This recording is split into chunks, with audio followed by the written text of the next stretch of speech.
बोल मारी अम्बे, बोल मारी अम्बे, हे बोल मारी अम्बे, हे बोल मारी अम्बे, बोल मारी अम्बे, बोल मारी अम्बे, हे बोल मारी अम्बे, हे बोल मारी अम्बे, बोल मारी अम्बे, बोल मारी अम्बे, हे बोल मारी अम्बे। इतनी भीड़ सामने महिलाओं की बैठी, इधर पुरुषों की बैठी है। मैं उस महिला को पहचानता नहीं हूँ, क्योंकि मैं महिलाओं को जरा बहुत ज़्यादा ध्यान से देखता नहीं, उनके चरणों की ओर देखता हूँ। तो जब मैं आता हूँ इसको बिछाने, तो एक वृद्ध महिला इसी में होंगी, वो चली आती हैं यहाँ। और मुझको क्या लगता है, वो यहीं के हो सकती हों, लेकिन मुझे क्या लगता है मेरी मैया चली आई और मेरा साथ देती है सजाने में। और हम उसमें अपनी मैया को देख के हम तो न्यौछावर होते रहते हैं कि वाह वाह रे मैया। सोच रही है कि इधर से इधर ये कैसे जाएगा, तो चली आई। इधर का हिस्सा मैं सजा रहा हूँ, उधर का हिस्सा वो मैया सजा देती है। और फिर झुक झुक के मैं तो डरता रहता हूँ, पता नहीं किस रूप में कब मैया आ जाए तो किसी का मुझसे अपमान न हो जाए। पता नहीं वो मेरी मैया ही हो, और व्यक्ति भी हो तो भी उसका सम्मान। एक दिन मैं गेट खोल के जैसे इधर आया, एक देखा एक बूढ़ी माँ यहाँ सो रही थी ऐसे। हमको लगा ये तो मेरी मैया नहीं है क्या। वो कहते ना जिधर देखो तू ही तू नजर आए। हम कहे कहीं मैया तो नहीं है कि बच्चा ऊपर तैयार हो रहा, माँ यहाँ बैठी हुई है। हमने कहा बारे मैया कैसे कैसे रूप में दिखाओगी। तो बड़ी प्यारी है हमारी मैया, पता नहीं किस रूप में आ जाए। एक गांव में हम लोग कथा कर रहे थे, बहुत गरीब आदमी था, है ना, ठीक से उसका घर भी नहीं था, लेकिन उसने सोशल मीडिया पर हमारी कथाएं देखी। माँ का बहुत बड़ा भक्त, सुन रहा होगा, महेंद्र उनका नाम है। पानीपत में एक फैक्ट्री में छोटे मोटे काम कर लेते हैं, लेकिन जबकि कॉमर्स के गोल्ड मेडलिस्ट, लेकिन परिस्थिति जो बन सकते थे नहीं बन पाए। लेकिन माँ के परम भक्त, तो उन्होंने मुझसे फ़ोन पे बातें की कि मैं आपकी कथा रखवाना चाहता हूँ। मैंने कहा भैया मेरी कथा नहीं, मैया की कथा। कहें लेकिन आप ही से सुनना। हमने कहा चलो। तो एक डेट हमने उनने तय की और गांव में हम लोग गए। गांव में भयंकर गांव, छोटा सा गांव, बीच में एक खाली जगह थी, वहीं पर उन्होंने पंडाल सजवाया। और धीरे धीरे वहाँ 7,500 से ऊपर भीड़ होने लगी, और उसमें महिलाओं की संख्या बहुत ज़्यादा थी। तो मैंने महेंद्र जी से एक दिन रात को 9, साढ़े 9, 10 बजे खाना हम लोग खा रहे थे। महेंद्र जी से मैंने कहा एक गांव में इतनी महिला कैसे हो सकती हैं भाई, गांव तो गांव होता है, इतनी महिलाएं कहाँ से। तो महेंद्र जी भी ऐसे सर पकड़ के कहते हैं महाराज जी रोज़ नई नई चादर गद्दी बिछवाता हूँ और वो भी भर जाती है, फिर नए दिन और बिछाता हूँ और भर जाती है, पता नहीं कितनी माताएं आएंगी इस कथा में। हमने कहा महेंद्र जी, हाँ जरूर तालियां भाई। हमने कहा महेंद्र जी हमें तो कुछ दाल काली लग रही है। कहने लगे महाराज दाल काली? हम के यहाँ काली नहीं लग रही, पूरी की पूरी दाल काली है। तो कहने लगे कैसे? तो एक बगल में वहाँ के प्रधान जी बैठे थे ग्राम के, वो कहने लगे नहीं नहीं महाराज ट्रैक्टर में लोग भर भर के आ रहे हैं मैया की कथा सुन, उसकी भीड़ है। हमने कहा मुझे नहीं मालूम कि ट्रैक्टर से आ रहे हैं किससे आ रहे हैं, मुझे तो ऐसा लगता है महेंद्र जी मेरी लाज बचाने मेरी मैया नाना प्रकार के रूप धर के आ रही है। महेंद्र जी ने कहा फिर क्या करना है? हमने कहा बस कुछ नहीं, खाना हो गया मेरा। कहने लगे अरे कुछ खा लीजिए। हम कहे हो गया खाना, हाथ धुलवाइए। और हाथ जैसे ही मैंने धोया तुरंत मैं वहाँ से भागा। किधर? उस पंडाल की ओर। थोड़ी दूरी पर पंडाल था जहाँ कथा, और मुझको देखकर ग्राम प्रधान दौड़े, फिर और लोग भी पीछे पीछे, अच्छी खासी भीड़ लग गई। रास्ते में जो लोग देख रहे हो सोच रहे क्या हो गया महाराज जी दौड़े क्यों चले जा रहे? रोज़ तो गाड़ी से आते थे, कार से आते थे, आज ही पैदल दौड़ क्यों रहे हैं? और मैं पहुंचा उस पंडाल में। वहाँ कुछ लोग बैठ के गांव में कथा के बाद भजन कीर्तन करते थे। वो लोग भी आश्चर्य से खड़े हो गए, महाराज जी आ गए। हमने कहा कुछ नहीं, और मैं साष्टांग उस जमीन पर लेट गया। लोगों ने पूछा क्या कर रहे हैं? हम के पता नहीं उसमें से कौन कौन मेरी मैया थी, तो उनके चरणों का धूल अपने सर पे लगा रहे हैं। पता नहीं कौन कौन थी, और मेरे आंख से आंसू आ गया कि मेरी माँ पता नहीं किस किस रूप में आती। तो जो मैया आकर के मेरे साथ ये बिछवाती, वो भी मुझे मेरी मैया लगती है। वो जो वहाँ उस दिन लेटी थी, वो भी मुझे मेरी मैया लगी। तो मुझे तो सब तरफ तू ही तू नजर आए, अच्छा लगेगा उस दिन। मेरे जीवन की सार्थकता इसी में। तो कुल मिला करके हरिश्चंद्र ने कहा कि मुझे भी खरीद लो। तो भक्त की रक्षा के लिए भगवान आते। यमराज आ गए भेष बदल के, और वो वहाँ के डोम समझते हैं।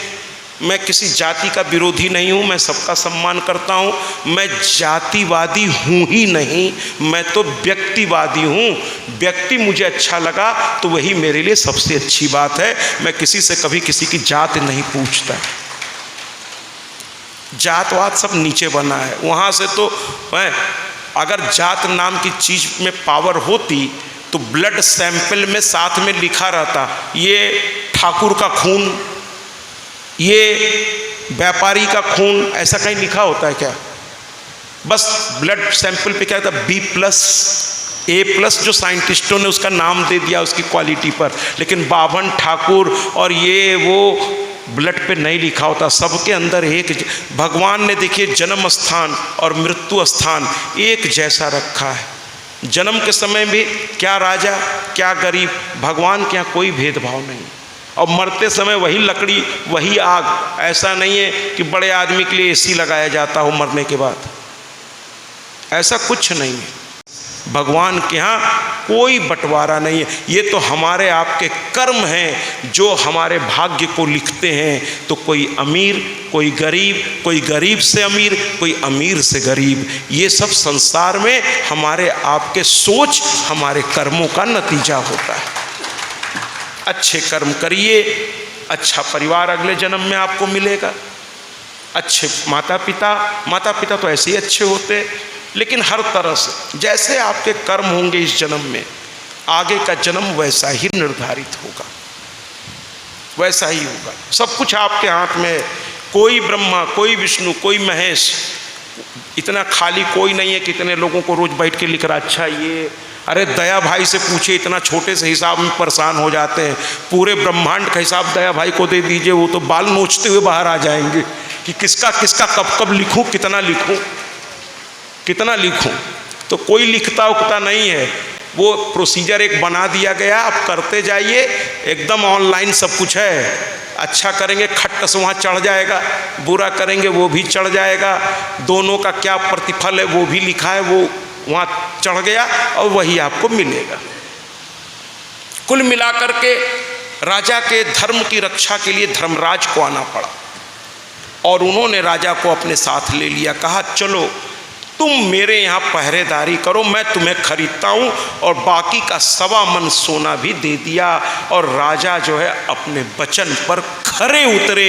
पूरे परिवार बिक गया, राज्य चला गया, लेकिन एक चीज राजा के पास से नहीं गया, और वो था उनका धर्म, उनका ईमान और उनके सत्य पर रहने का प्रण। और ये 3 चीज बचा हो तो बाकी चीज अपने आप आ जाती है। बहुत से लोग झूठ सच बोल करके काम चला लेते हैं और बड़े खुश होते हैं। आज मैंने उसको मूर्ख बनाया, कल मैंने उसको मूर्ख बनाया, परसों मैंने उसको मूर्ख बनाया। अरे भैया, आप किसी को मूर्ख नहीं बना रहे हैं।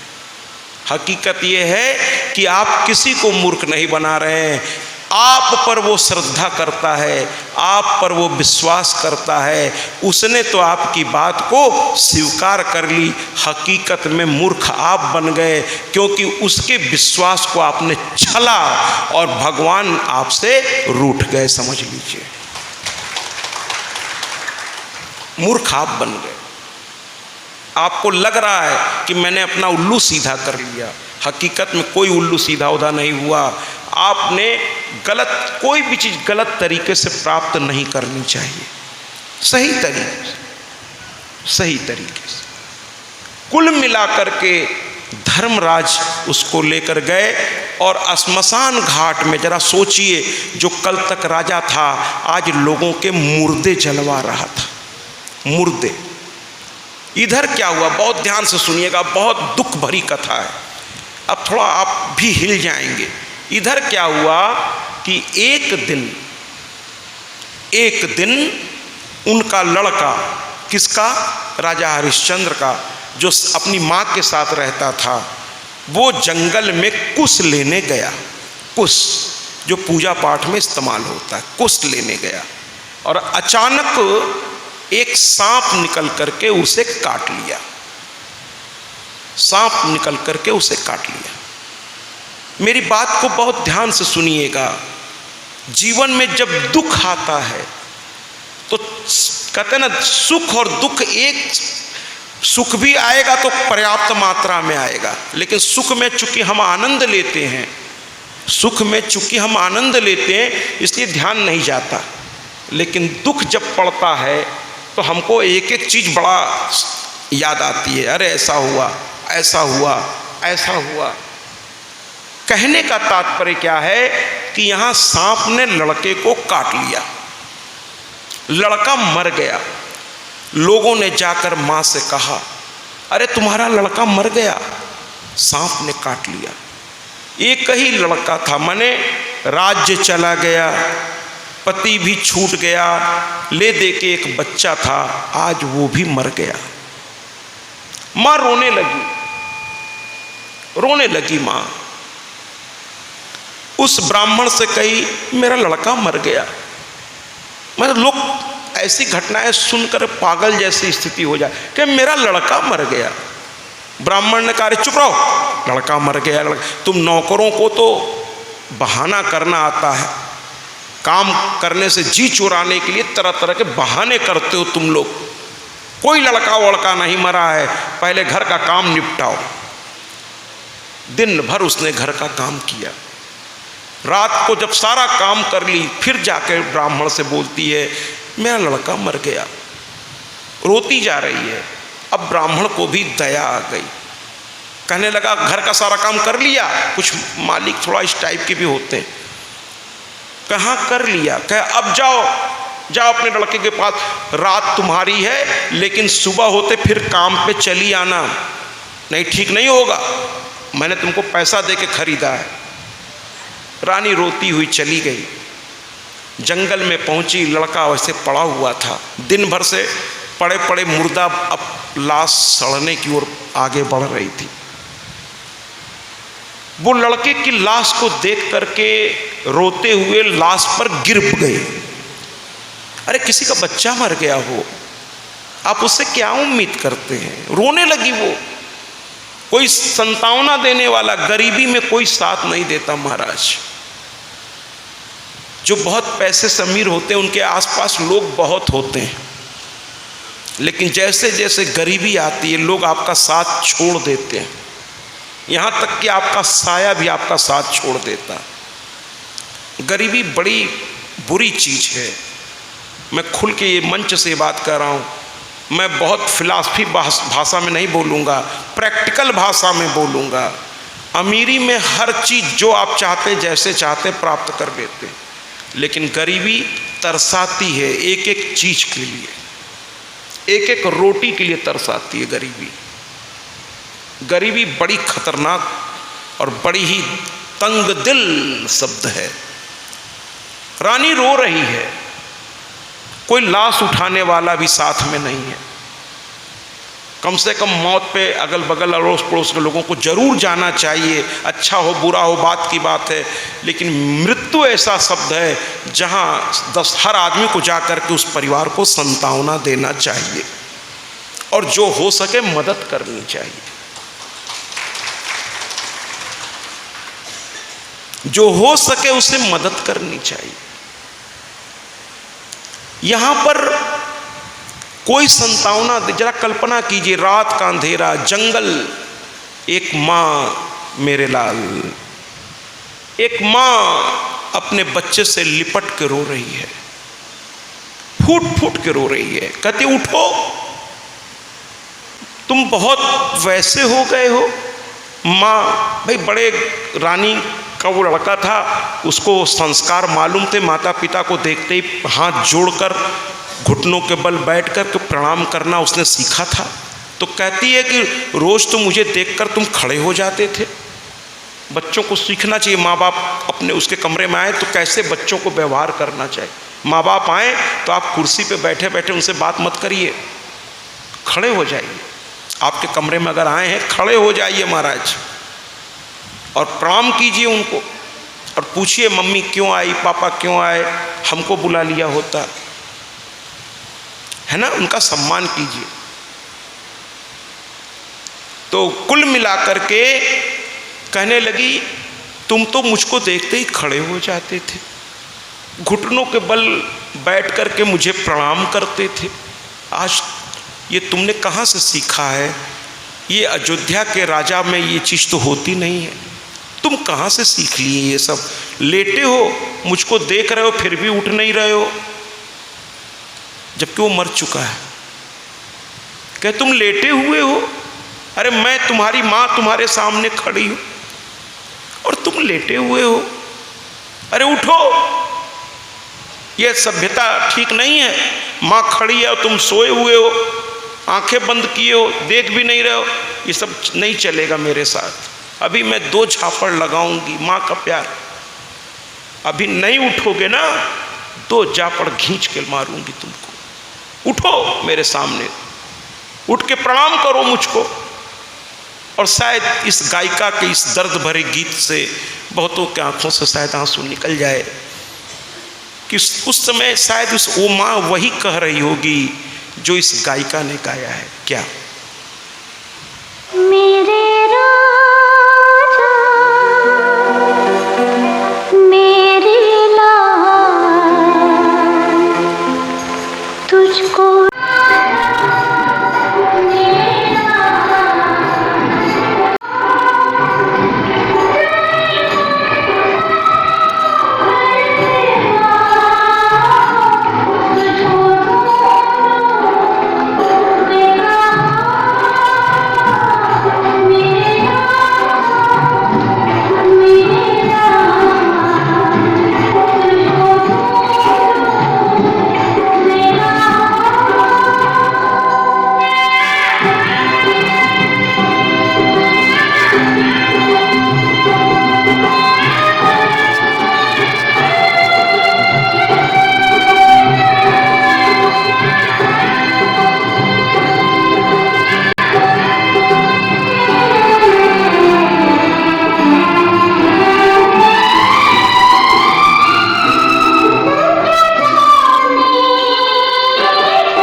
अपने बच्चे के लाश को सीने से लगाए रो रही है। वो माँ कोई और नहीं है, सेव्या है, और लड़का कोई और नहीं, रोहित है। अचानक राजा के कुछ सैनिक उधर से गुजरे, उन्होंने देखा जंगल में एक औरत एक लाश के सामने बैठी है। वो उसको, उन लोगों को क्या लगा कि ये कोई डायन है जो रात में बच्चों को खाती है, ये नर भक्षी है, इंसान का मांस इसे प्रिय है, ऐसा उनको लगा। और उन्होंने, देखिए जब वक्त बदलता है तो ऐसे बदलता है। जिस रानी की ओर बड़े से बड़े लोग हिम्मत नहीं कर पाते थे कि अयोध्या की रानी है ये, राजा हरिश्चंद्र की पत्नी है ये, चक्रवर्ती सम्राट की पत्नी है, स्वयं महारानी है ये, लेकिन आज जब वक्त बदलता है तो राह चलता व्यक्ति भी उनसे नज़र मिलाना तो क्या बताएं, उसके बालों को पकड़ लिया उन सैनिकों ने, जिसके सामने बड़े बड़े सेनापति भी जाने से एक बार 10 बार सोचते थे। आज एक मामूली सा, मैं किसी को छोटा बड़ा नहीं कह रहा हूँ, लेकिन इस दर्द को बताने के लिए इसकी बात कर रहा हूँ कि एक सेना का एक छोटा सा सिपाही जो है उसको बालों से पकड़ लिया। जरा सोचिए क्या बीत रही होगी उस पर। घसीटता हुआ ले आया कहाँ, वही मणिकर्णिका घाट वाराणसी, जहाँ वो डोम, वहाँ का उत्तराधिकारी हरिश्चंद्र को उसने बना रखा था। उनका काम था जितने लोग आते थे वो टैक्स, आज के भी ज़माने में होता है, टैक्स वसूलने का काम वो करते थे कि पहले यहाँ का कर चुकाओ फिर लाश जलाओ, यही उनका काम था। एक राजा, चक्रवर्ती सम्राट, आज मरों से पैसा वसूल के अपने मालिक को दे रहा है। खाने का ठिकाना नहीं, रहने का ठिकाना नहीं। अचानक इस महिला को लेकर शोर मचाते सिपाही आए। हरिश्चंद्र देखने लगे, दूर से दोनों पति पत्नी एक दूसरे को पहचान नहीं पाए। गरीबी में शरीर भी बदल जाता है। गरीब एक अभिशाप है, मैंने कहा ना, गरीबी एक अभिशाप है, लेकिन ये हमारे और आपके कर्मों का ही नतीजा है। जो जाने अनजाने में हमने गलतियां की है उसी की परिणति है। ये सब तकलीफ, दुख, दर्द, ये हमारे ही आपके कर्मों का, हम लोगों ने वो चीज़, भगवान हमें बहुत कुछ देता है लेकिन अपने कर्मों से हम उसे खो देते है ना। प्रभु ने क्या नहीं दिया है, लेकिन हम अपने ही कर्मों से उसको विनाश को प्राप्त करा देते। मैं नाम नहीं बताऊंगा, मैं ये भी नहीं बताऊंगा कि मैं आज गया था, कल गया था, परसों गया था, क्योंकि बता दूंगा तो आप जान जाओगे कि किस बात कर रहा हूँ। वहाँ एक व्यक्ति मिले, कहने लगे मेरे बड़े भाई का लीवर पूरा सड़ गया। हमने कहा कैसे? कहने लगे बहुत मदिरा पीते थे। तो हमने कहा फिर क्या किया? कह सब कुछ बेच बाच कर, समझ लीजिए पूरा घर तबाह हो गया, करोड़ों रुपए खर्च करके किसी तरह मेरी बहन ने अपना लीवर दिया, इत्यादि इत्यादि, और बहुत सारी लंबी चौड़ी कहानी। पूरा सब सड़ गया था, शरीर के अंदर का बदला गया है। अब 3000 की दवा अभी भी प्रति मंथ 20,000 रुपये पूरे उन पर खर्च आ रहे हैं और पूरा परिवार परेशान है। हमने कहा भैया उनसे एक बार आपको पूछना तो चाहिए कि 500 रुपये में मदिरा आ जाएगी और दवा आएगी 3000, 5000, 10,000 की। उनसे पूछ लीजिए क्या लेना है, पूछ लीजिए उनसे कि 500 वाली ही लेनी है या उसे छोड़नी है, क्योंकि बिना छोड़े, माने एक आदमी, क्या कोई व्यक्ति इतना कमज़ोर हो सकता है कि अपनी भावनाओं पे उसे नियंत्रण न रह जाए, अपनी इच्छाओं पे नियंत्रण न रह जाए? क्या आप इतने कमज़ोर हो? मुझे हंसी आती है ऐसे लोगों पर। एक जगह मैं था कथा के दौरान, तो सुबह सुबह देखा वो गूगल, पता नहीं क्या एक होता है, वो कर रहे थे, गुल क्या कहते हैं, वाराणसी की बात करता हूँ। तो मैंने कहा ये क्या है? कहा ये तम्बाकू का भरा हुआ एक होता है। हमने कहा क्यों सुबह सुबह क्यों कर रहे हो? कहें जब तक ये नहीं करूँगा शौच क्रिया मुझे नहीं हो पाएगी। हमने कहा धन्य हो प्रभु, जो नेचुरल चीज़ है उसके लिए भी आपको कुछ लेना पड़ेगा तब। हमने कहा इतना खुद को कमज़ोर आपने बना दिया। अरे जो आदमी अपनी कमज़ोरी नहीं जीत सकता वो जमाना क्या खाक जीतेगा? जो अपने आप को नहीं जीत सका वो दूसरों को क्या जीत पाएगा? हम क्या, आप तो बड़े कमज़ोर आदमी है भाई। आप जितने नशेड़ियों को देखिए, नशा उतर गया तो फिर ठीक से बात भी नहीं कर पाते। उनको बात करने के लिए भी थोड़ी सी, हाँ मैं बता रहा हूँ। तो मैं हाथ जोड़ के आप सबसे कहता हूँ, ईश्वर ने पैसा आपको दिया है, अब ईश्वर ये देखना चाहता है कि उस पैसे से आप गंगा जल घर में लाते हैं या मदिरा लाते हैं। और याद रखिएगा, जिस घर में मदिरा खुलेगी, जिस घर में मांस आएगा, वहाँ नकारात्मक ऊर्जाएं ताकतवर होंगी, क्योंकि ये खुराक उनकी है। फिर आप कहते हैं मेरे घर में दुख आ रहा है, दरिद्रता आ रही है। अरे आएगी क्यों नहीं, आप उनके लिए भोजन लेके आ रहे हैं। मदिरा, मांस, ये निगेटिव एनर्जी की खुराक है। और अगर की खुशबू, शुद्ध सात्विक भोजन, माला, फूल, चंदन, ये देवताओं का भोजन है। अब आपको तय करना है भाई, भोजन जिसका लाएंगे वही तो घर में रहेगा, और जो भूखा रहेगा वो चला जाएगा। तो अगर आप देव भोजन लाकर घर में इस्तेमाल करेंगे तो आपके घर में देवताओं का निवास होगा। और अगर आप पाश्विक चीज ले आएंगे तो फिर पाश्विकता का ही निवास होगा। आपके ऊपर है किसको अपने घर में रखना है। अब आप सोच लो कि घर में क्या आना चाहिए।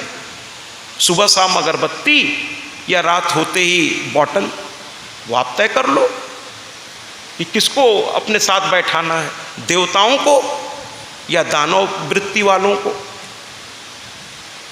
वेद क्या कहता है? वेद तो कहता है कि हम सिर्फ सांसों का सिलसिला नहीं है, ये सांस का सिलसिला ही ये शरीर नहीं है। अरे वेद तो कहता है शिवोहम शिवोहम। हम भारत की इस भूमि पर साधना से अपने अंदर ब्रह्मत्व ला सकते हैं, शिवत्व ला सकते हैं, विष्णुत्व ला सकते हैं। अरे भैया, साधना तो वो ताकत है कि तम ब्रह्मास्मि, तम ब्रह्मास्मि, तम ब्रह्मास्मि। लेकिन साधना जिस दिन फलीभूत हो गई, अहम ब्रह्मास्मि हो जाता है व्यक्ति। अहम साधना करिए, ये शरीर मिला है साधना के लिए, भोग के लिए नहीं मिला है शरीर। आज मैं जलाराम बप्पा, सही नाम ले रहा हूँ, मैं उनके मंदिर गया, आदरणीय वहाँ थे। पहले मैं ऊपर मंदिर में पहुँचा, वहाँ के पुजारी बाबा को ढूंढा गया, बुलाया गया। पुजारी बाबा ने हमारे हाथ में अंगूर इत्यादि रखने का प्रयास किया। मैंने उनके हाथ पकड़ के सर लगाए। हमने कहा मुझे इसकी भूख नहीं है। कहने लगे क्या दूं आपको? तो हमने कहा कि ये जो संत सामने खड़े हैं, इनके चरणों के आसपास का कोई वस्त्र हमको थोड़ा सा छोटा सा दे दीजिए। वो कहने लगे इसका क्या करेंगे? हम कहे इसको अब आप रखा करेंगे अपने पास और याद दिलाएंगे अपने आप को कि संत की वेशभूषा चाहे जैसी भी हो वो एक अलग चीज़ है, लेकिन संत का स्थान साधना त्याग के लिए होता है, भोग और विलास के लिए नहीं होता। मैंने कहा ये मुझे दे दीजिए। वेशभूषा तो चूँकि 117 देशों में जा रही, विदेश वाले जो बैठे हैं जहाँ बाहर, थोड़ा सा आजकल हमारे एक सन्यासी ने, जब मैं डॉक्टर पद छोड़ के इस लाइन में इस कार्य में मैं आया तो सबसे पहले मेरे सामने समस्या आई वेशभूषा कैसी हो, क्योंकि गेरुआ मैं पहन नहीं सकता क्योंकि मैं सन्यासी नहीं हूँ, मुझे अपनी मर्यादा पता है, गेरुआ मैं पहन नहीं सकता। यहाँ जब नाम छप रहा था तो किसी ने कहा महंत, हमने कहा मैं महंत हूँ ही नहीं, महंत बहुत बड़ा नाम है। अब जो लोग अपने से लगवा लेते हैं वो जाने, मैं अपनी मर्यादा जानता हूँ। गेरुआ पहन नहीं सकता क्योंकि मैं गृहस्थ हूँ। तो मैंने एक संत से पूछा तो उन्होंने बड़ा प्यारा सा जवाब दिया। कहने लगे कि देखो भैया, ये संसार पहले आपको बाहर से देखता है, उसके बाद जब सुनना शुरू करता है तब तो आप उसको अपना ज्ञान विज्ञान या जो कुछ भी आप बता पाओगे, पहले वो आपको सुने। तो कहे कि संसार में रहना है तो थोड़ा सांसारिक तड़क भड़क के साथ रहना पड़ेगा। वो उन्होंने मुझको इशारे में बहुत कुछ कह दिया। कहा कि देखिए ना, संसार ही विचित्र है। एक कोई अभी सन्यासी, आज के ज़माने की बात कर रहा हूँ, ऐसे ही चला आवे, उसका कोई परिचय कराने वाला ना हो, कुछ भी ना हो, वो आ तो जाएगा, हम में से कुछ आदरणीय आगे बढ़ के उसको प्रणाम भी करेंगे, लेकिन वही थोड़ा सा ताम झाम के साथ, मुझे बड़ा कठोर शब्द में ये कह रहा हूँ, तो थोड़ा संसार ही विचित्र है।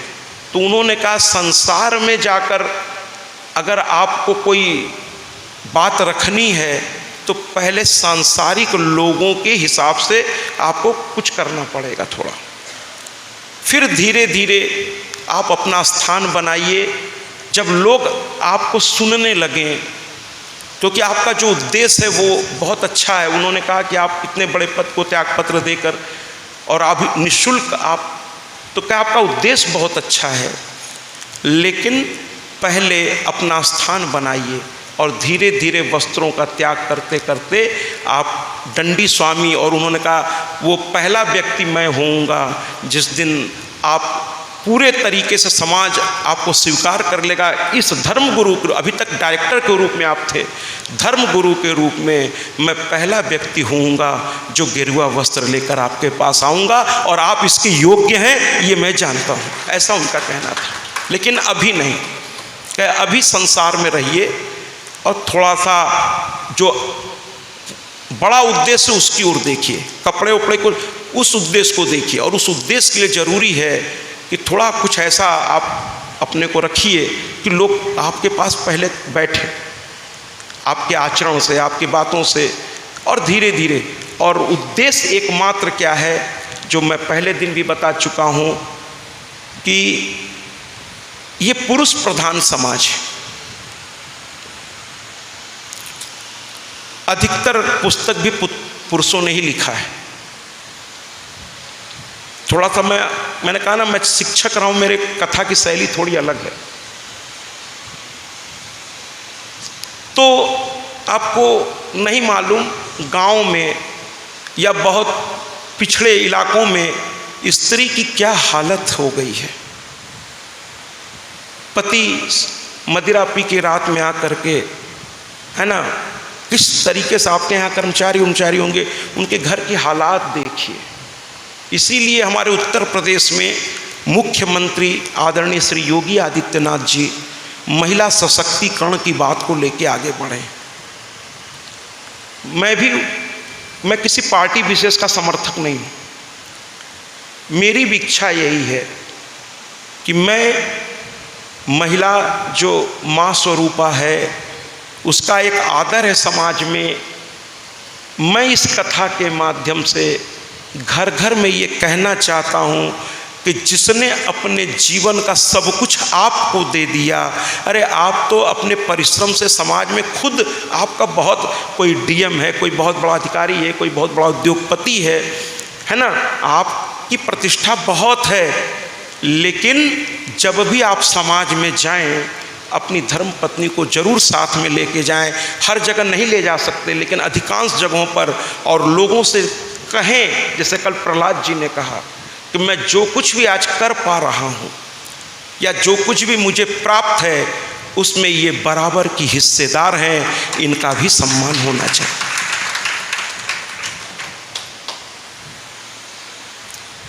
बाकी बातें भी बाद में, वापस कथा की ओर। तो गरीबी, दोनों एक दूसरे को देख पहचान नहीं पाए।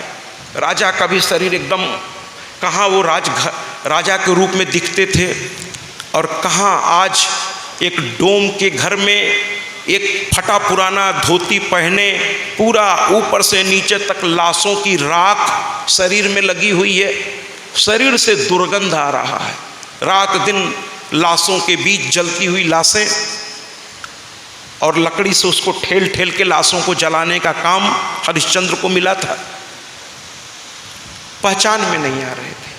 और दूसरी ओर पत्नी भी रानी से नौकरानी बन गई थी, वो भी पहचान में नहीं आ रही थी। डोम ने कहा, मैं उसे डोम इसलिए कह रहा हूं, मैं कोई जाति सूचक शब्द इस्तेमाल नहीं कर रहा हूं, इसमें ऐसे ही लिखा है कि प्रवीण नाम का डोम। तो बार बार मैं थोड़ा ये शब्द इस्तेमाल कर रहा हूं, न तो किसी जाति विशेष को ठेस पहुंचाने का मेरा कोई इरादा है, न कुछ है। एक पद नाम था उस समय ये, तो मैं उस पद नाम को बोल रहा हूं। किसी व्यक्ति को आहत करना या उसके जाति, उस पर मेरा कोई दूर दूर तक इरादा नहीं है। तो वो कहने लगा हरिश्चंद्र से कि सुनो, देखो ये डायन है, अभी सिपाही पकड़ के लाए हैं, ये बच्चा जंगल में खा रही थी। सोचिए जरा उस माँ पर क्या बीत रही होगी। ये बच्चा खा रही थी, वो रो रही है, ऐसे ऐसे कर रही है। कभी कभी गरीबी में लोग सुनते भी नहीं उसकी। वो करे नहीं नहीं, मैं बच्चा नहीं खा रही थी, ये मेरा बच्चा है जो मर गया, ये मेरा बच्चा है। ऐसा ऐसा कलंक मत लगाओ, मैं कोई बच्चा नहीं खाती। अरे मैं, अब उसके मुंह से निकल गया। तकलीफ में आदमी के मुंह से निकल जाता, अरे मैं अयोध्या की महारानी सेव्या हूँ, ये किस्मत ने आज यहाँ पटक दिया है, लेकिन इतना भी मत गिराओ, मैं बच्चा नहीं खाती किसी का, मैं बच्चा नहीं खाती। रोने लगी वो। हरिश्चंद्र के कानों में आवाज गई कि मैं रानी सेव्या। वो दौड़ते हुए आए, अपने पत्नी के सामने घुटनों के बल बैठ गए। बहुत दिनों के बाद पति पत्नी की दोबारा मुलाकात हुई थी। दोनों एक दूसरे के गले लग के रोने लगे।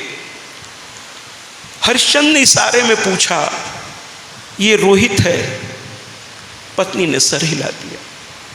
इकलौता बेटा सामने लाश के रूप में पड़ा हुआ है। पिता ने भी वही कहा जो माँ ने कहा था।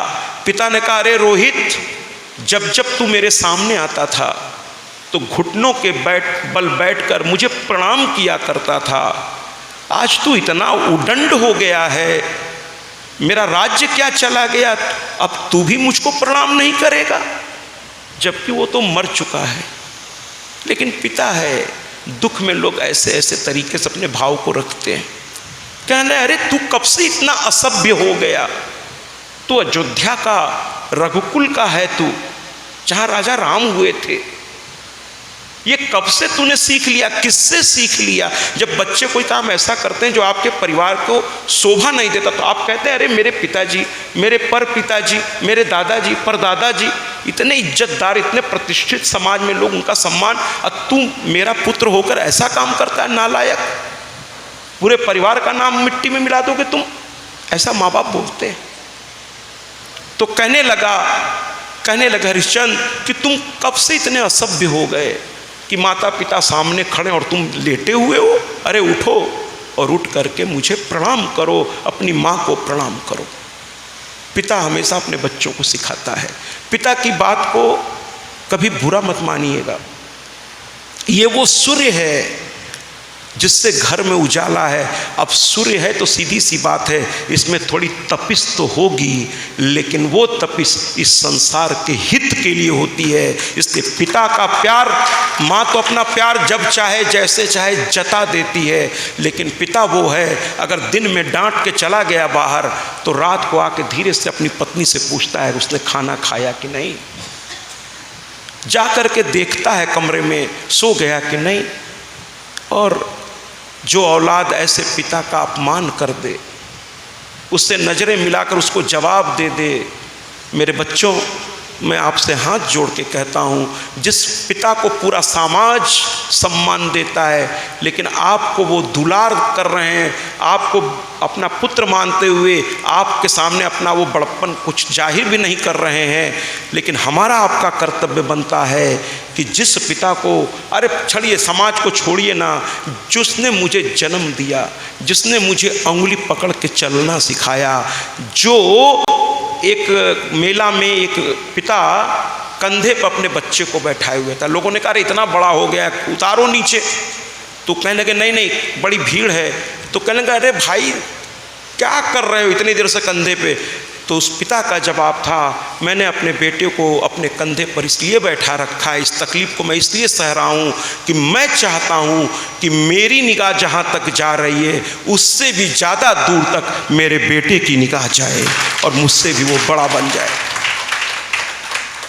मुझसे भी बड़ा बन। पिता वो है, उनके चरणों की धूल सर पे लगाइए, माँ के चरणों की धूल सर पे लगाइए, फिर किसी और की धूल की शायद आवश्यकता ना पड़े, इष्ट की लगाइए, गुरु की। कुल मिलाकर के रोने लगे। अब हरिश्चंद्र को लगा कि बर्दाश्त नहीं होगा। दुख भी जब सीमा पार कर जाए तो बड़े से बड़े हिम्मती व्यक्ति भी टूट जाता है महाराज। लगातार राज्य चला गया, पत्नी बिछड़ गई, बेचना पड़ा, खुद को बेचना पड़ा, अब तो लड़का भी मर गया। अब द्वारतया, अब उनको समझ में कुछ आ नहीं रहा था। कहे धर्म के रास्ते में चलते हुए आज जिंदगी किस मोड़ पे आके खड़ी हो गई। उन्होंने चिता सजा ली और अपनी पत्नी से कहा कि अब नहीं देखा जा रहा, जबकि मैं जानता हूं आत्महत्या करना पाप है, लेकिन अपने बेटे की चिता के साथ मैं तो इसके साथ ही जा रहा हूं। पत्नी ने कहा जब तुम दोनों नहीं रहोगे तो मैं रह के क्या करूंगी, मुझे भी चलना है तुम्हारे साथ। अब नहीं बर्दाश्त हो रहा है दुख, जबकि ये नहीं करना चाहिए। जब जन्म लेने का अधिकार आपके पास नहीं है तो मौत का अधिकार भी उसी के पास है जिसने आपको जन्म दिया है। इसलिए आत्महत्या पाप है। आप आत्महत्या कर भी लोगे ना तो आपका किया हुआ कर्म जो आप भोग रहे थे, जिसकी वजह से आप परेशान हो गए, तो फिर दोबारा एक जन्म होगा उसको पूरा भोगने के लिए। बिना भोगे कर्म का क्षय नहीं होता। इसीलिए कर्म करने से पहले सोचो कि ऐसा कर्म मत कर दो जिसको भोगते समय सह न पाओ। इसलिए कर्म वही करो जिसको भोगने में तुम्हें आनंद मिले। कर्म सही करो जिससे भोग भी सही हो। अंत में हरिश्चंद्र ने हाथ ऊपर की ओर किया, शिव्या ने भी हाथ ऊपर की ओर किया, और आज राजा हरिश्चंद्र और शिव्या ने माँ से कहा। अभी तक माँ को वो पूजा पाठ करते थे, लेकिन आज दर्द कुछ इतना ज़्यादा है कि वो माँ से कह बैठे। क्या कह बैठे?